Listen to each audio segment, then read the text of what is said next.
I'm Sarah Chun, 34, a pediatric nurse at Children's Memorial Hospital. I'm a single mother to my 8-year-old daughter, Lily, after losing my husband in a car accident 3 years ago. People know me for my fierce protectiveness and my gentle bedside manner with young patients.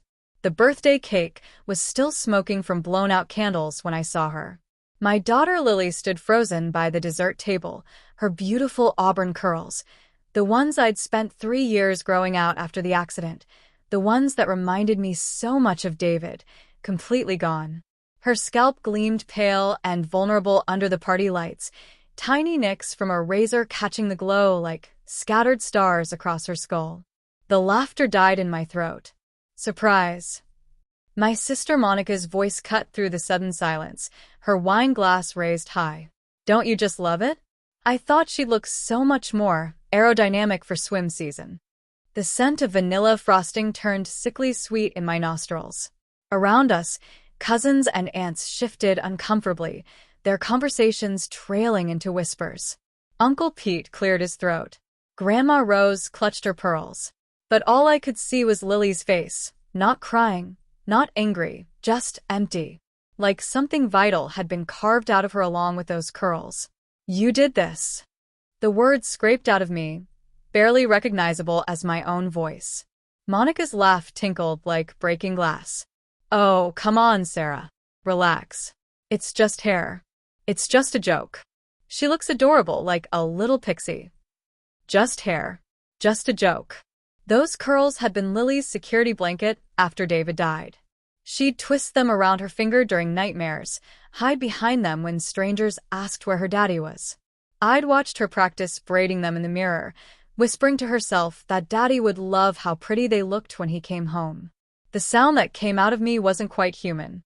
My palm connected with Monica's cheek before I even realized I'd moved.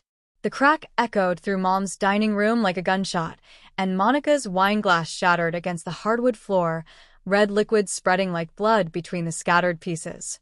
Sarah Elizabeth Chin. Mom's voice boomed from the kitchen doorway, her face flushed with fury and embarrassment. How dare you? In my house, in front of the whole family. But I was already moving, scooping Lily into my arms. She felt so small, so fragile, her newly bare head tucked against my shoulder. I could feel her trembling. We're leaving, I said, my voice steady despite the earthquake in my chest. You walk out that door. You don't come back. Mom shouted after us.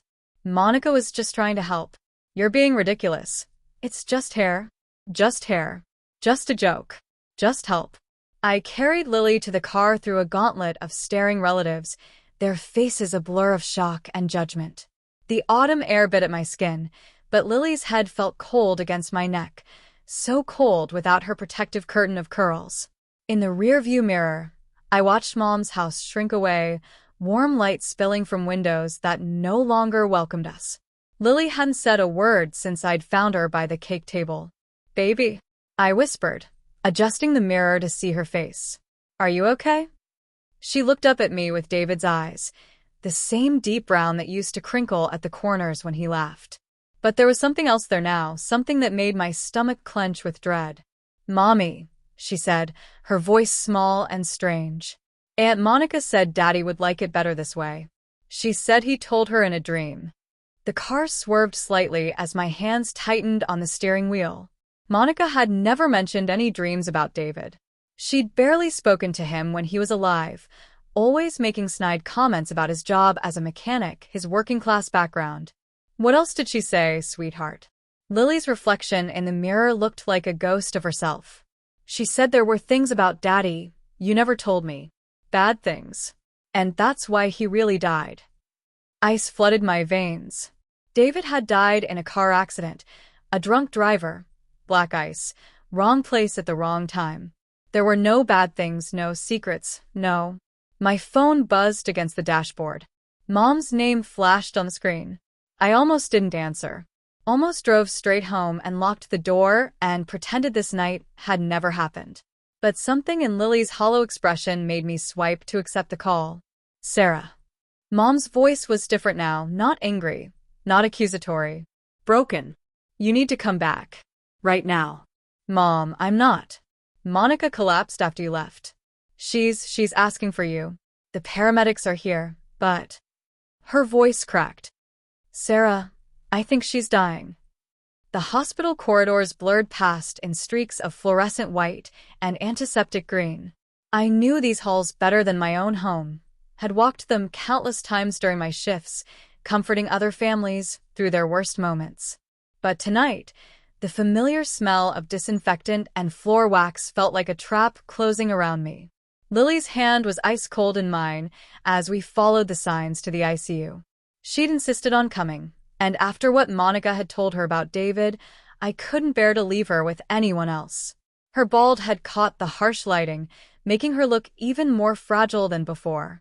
Room 314, the nurse at the desk said, without looking up. Family only. Family. The word tasted bitter after everything that had happened tonight. Mom was already there when we arrived, her face streaked with mascara and something that looked like genuine terror. She'd aged a decade in the 2 hours since I'd stormed out of her house. Sarah, thank God. She reached for me, then stopped, her hand hovering in the air between us. The doctors, they don't know what's wrong with her. Through the glass partition, I could see Monica lying motionless on the hospital bed. Machines beeped around her like electronic crickets, and her skin had taken on a waxy, yellowish tint that I recognized from my years of nursing. Whatever was happening to her, it was serious. What are her symptoms? The nurse in me kicked in automatically, even as my sister's words about David echoed in my head. Seizures. Started about 20 minutes after you left. Then her temperature spiked to 104, and she began vomiting blood. Mom's voice shook. She kept saying your name, over and over, begging for you to come back.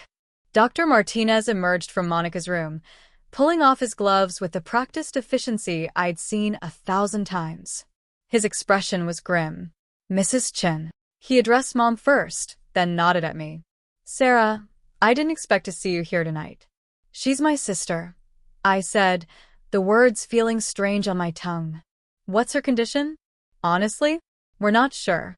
Her blood work is unusual. Elevated white cell count, but not in any pattern we recognize. Her brain scans show inflammation, but again, nothing that fits a standard diagnosis. He paused, studying my face. Has she been exposed to any toxins recently? Unusual foods, chemicals, medications? The question hung in the air like smoke. I thought about the wine Monica had been drinking, the way she'd laughed when she saw my horror at Lily's shaved head, the casual cruelty in her voice when she'd called it just a joke. I don't know, I said finally. We haven't been close lately. Dr. Martinez nodded, but I caught something in his expression, a flicker of suspicion that made my stomach tighten. We're running more tests. In the meantime, she's been asking for you specifically. She seems agitated when you're not here.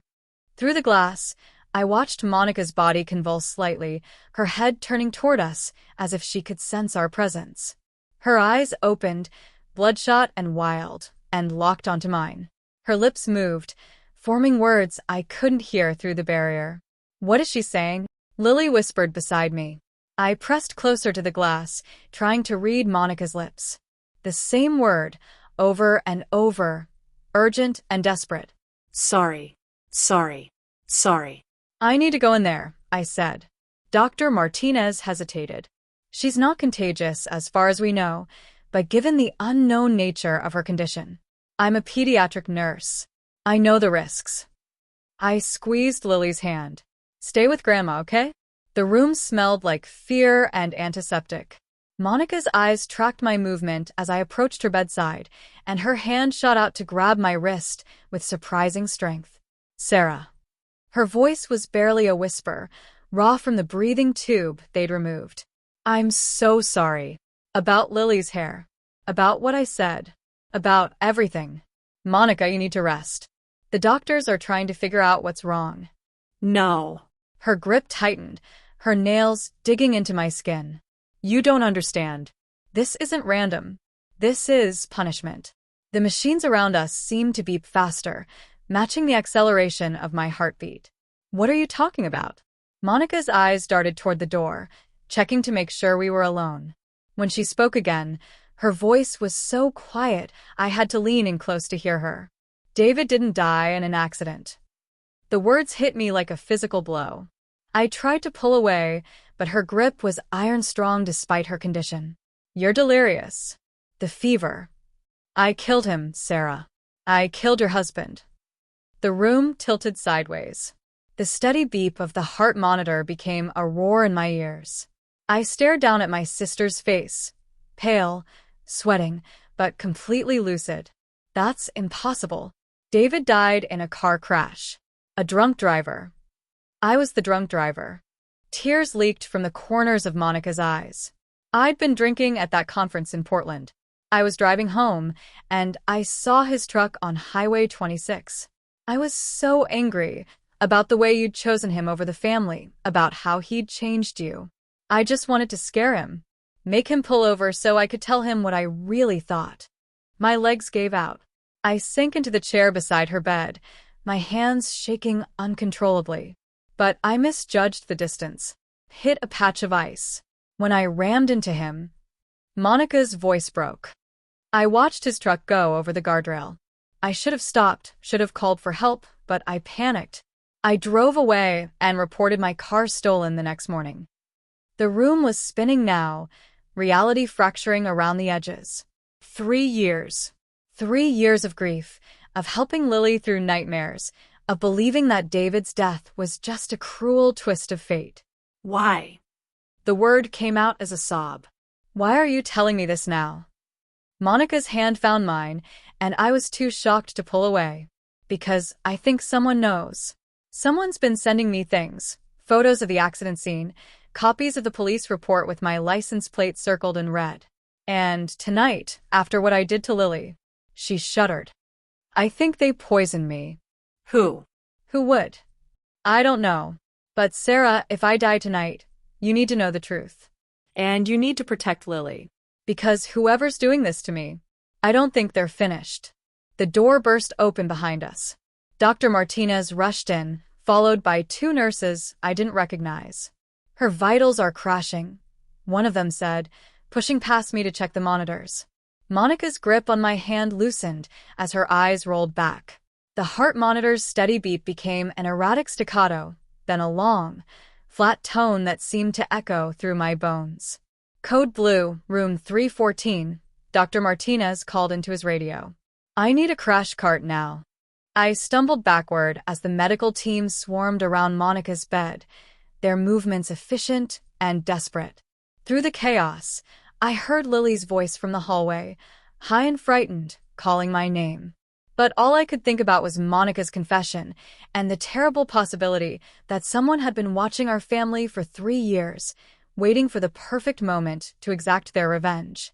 As I reached the door, I felt something crunch under my foot. Looking down, I saw a small white envelope that hadn't been there when I'd entered the room. My name was written on it in David's handwriting. My hands trembled as I picked up the envelope, David's familiar script blurring through my tears. The paper felt warm, as if it had just been written, though that was impossible. David had been dead for 3 years. I slipped the envelope into my pocket as the medical team worked frantically around Monica's bed. The code blue alarm shrieked through the hospital corridors, and I could hear Lily crying in the hallway where Mom was trying to comfort her. Time of death, 11:47 p.m., Dr. Martinez announced, his voice heavy with defeat. The machines fell silent. Monica's face, peaceful now in a way it hadn't been in life, seemed to glow under the harsh fluorescent lights. I stared at her still form, my mind reeling between grief and rage. My sister, who had killed my husband, who had shaved my daughter's head as some twisted joke, who had just confessed to 3 years of lies, was gone. Sarah? Dr. Martinez touched my shoulder gently. I'm sorry for your loss. We'll need to perform an autopsy to determine the cause of death. The symptoms were highly unusual. I nodded numbly, the envelope burning like a coal in my pocket. I understand. There's something else. His voice dropped lower. Security found this in the parking lot about an hour ago. He handed me a small digital camera. It was positioned to record the entrance to the ICU. Someone's been watching. The camera felt cold and foreign in my hands. Someone had been here tonight, documenting Monica's final hours. Waiting. I stumbled out to the hallway where Lily sat curled in Mom's lap, her bald head making her look impossibly young and vulnerable. Mom's eyes were red-rimmed, her face a mask of shock and grief. Is she? Mom couldn't finish the question. She's gone, I whispered. Mom's sob echoed through the corridor, but I felt strangely detached from the sound. All I could think about was the envelope in my pocket and Monica's confession. The drunk driver who had killed David hadn't been a stranger. It had been my own sister. Mommy? Lily's voice was small and scared. What's happening? I knelt down beside her, smoothing my hand over her bare scalp. The skin was soft and warm, so different from the curls that used to frame her face. Aunt Monica she's with Daddy now. It was a lie, but it was all I could manage. We drove home in silence, Mom in the passenger seat clutching a tissue box, Lily asleep in the back. The envelope seemed to pulse against my ribs with each heartbeat.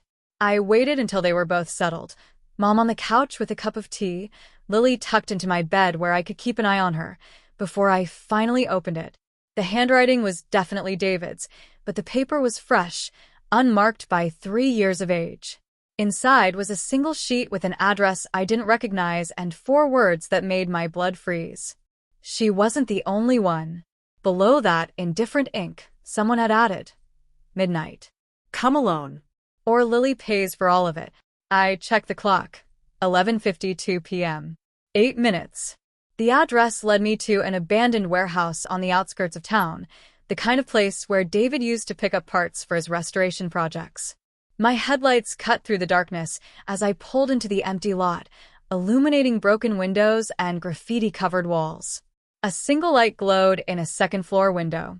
I climbed the rusted fire escape, each step echoing in the night air. The metal door at the top was unlocked, opening into a space that had been converted into some kind of office.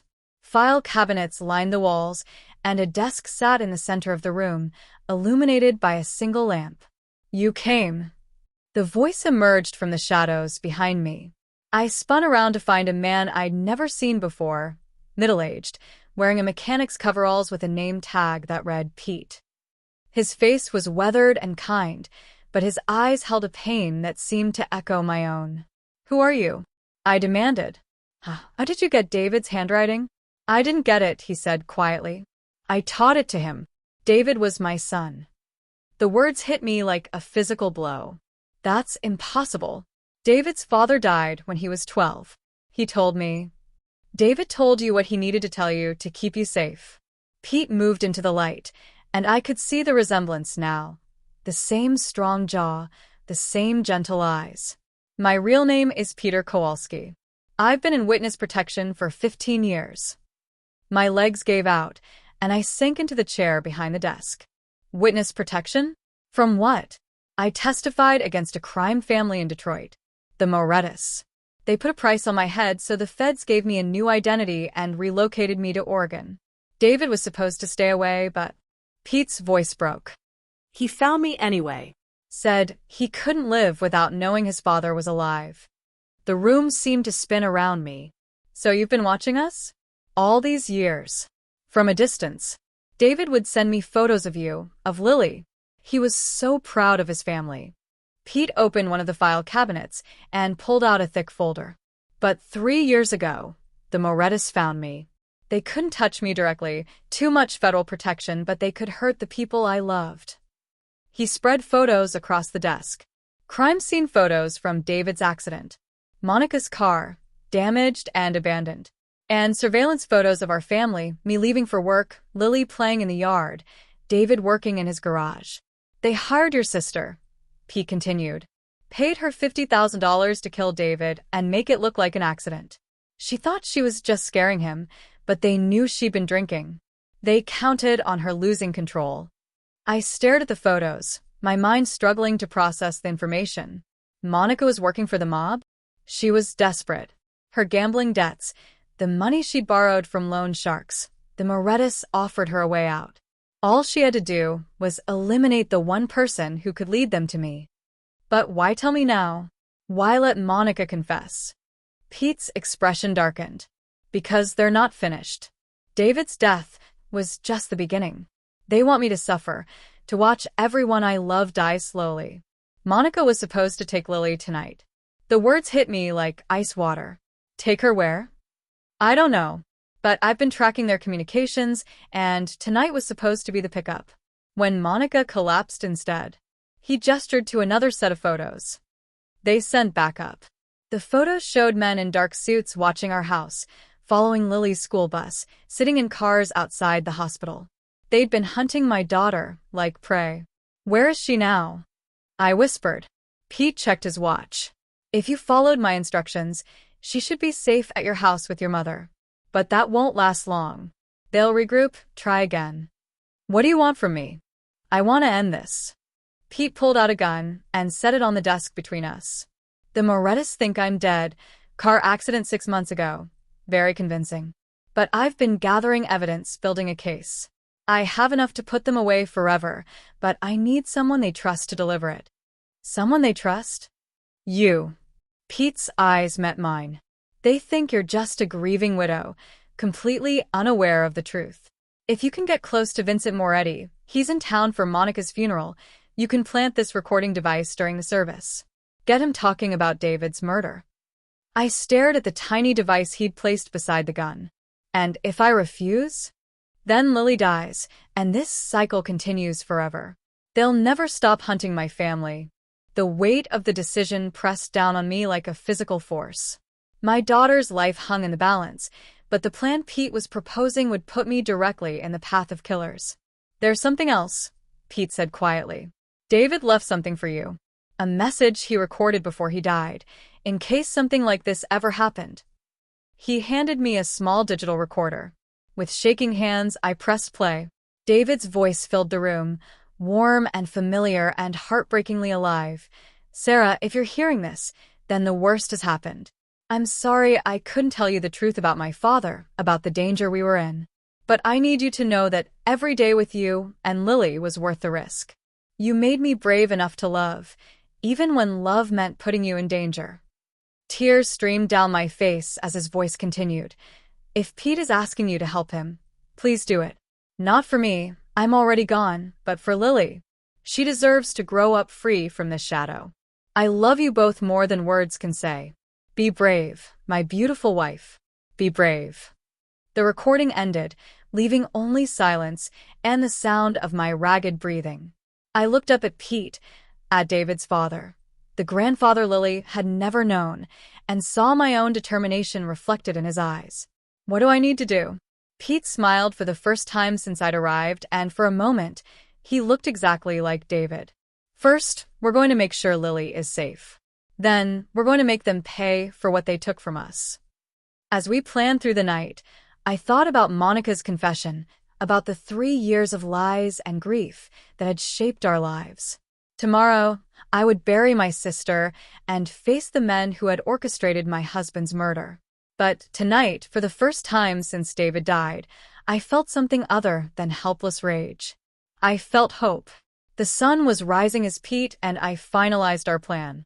In 6 hours, Vincent Moretti would attend Monica's funeral, expecting to collect intelligence on a grieving family. Instead, he would walk into a trap 3 years in the making. I touched Lily's photo in my wallet, her beautiful face framed by the curls Monica had stolen from her, and made a silent promise. By sunset, my daughter would be free to grow up without fear, and David's killers would finally face justice. The game was about to end, and this time, we held all the cards.